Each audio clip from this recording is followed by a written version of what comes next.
பச்சை துண்டு போட்டு டைட்டில் பார்க் கேட்பது மகிழ்ச்சி. நாகையில் டைட்டில் பூங்கா இடம் தேர்வு செய்தபோது விவசாயிகளை பாராட்டிய தொழில்துறை அமைச்சர். படக்காட்சி, அமைச்சர்கள் ஆய்வு, விவசாயிகள் கலந்துரையாடல். தமிழகத்தில் விழுப்புரம், தஞ்சாவூர், சேலம் உள்ளிட்ட பகுதிகளில் மினி டைட்டில் பூங்கா தமிழக அரசு சார்பாக அமைக்கப்பட்டு வருகிறது. சமீபத்தில் தஞ்சாவூரில் டைட்டில் பூங்கா திறக்கப்பட்ட நிலையில் நாகப்பட்டினத்தில் டைட்டில் பூங்கா அமைக்க வேண்டும் என இங்குள்ள விவசாயிகள் கோரிக்கை வைத்திருந்தனர்.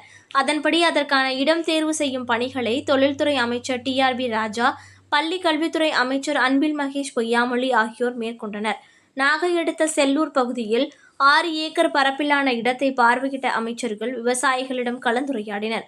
அப்போது அமைச்சரிடம் பேசிய விவசாயிகள், நாகையில் சுமார் 1 லட்சம் விவசாயிகளின் பிள்ளைகள் பட்ட படிப்பு முடித்துவிட்டு ஜவுளி கடைகளில் சென்னை, திருப்பூர் உள்ளிட்ட இடங்களில் பணியாற்றுவதாகவும், நாகையில் டைட்டில் பூங்கா அமைந்தால் வேலைவாய்ப்பு பெருகும் என்று தெரிவித்தனர். அதற்கு பதிலளித்த அமைச்சர், பச்சை துண்டு போட்டு டைட்டில் பூங்கா விவசாயிகள் கேட்பது மகிழ்ச்சி அளிப்பதாகவும், விவசாயிகளின் வளர்ச்சிக்காக தமிழக முதல்வர் பாடுபடுவதாகவும் கூறினார். செய்தியாளர்களை சந்தித்து பேசிய அமைச்சர் TRB ராஜா கூறுகையில், தமிழகத்தில் அனைத்து பகுதிக்கும் தொழில் வளர்ச்சியை மேம்படுத்த டைட்டில் பூங்கா அமைக்கப்பட்டு வருகிறது.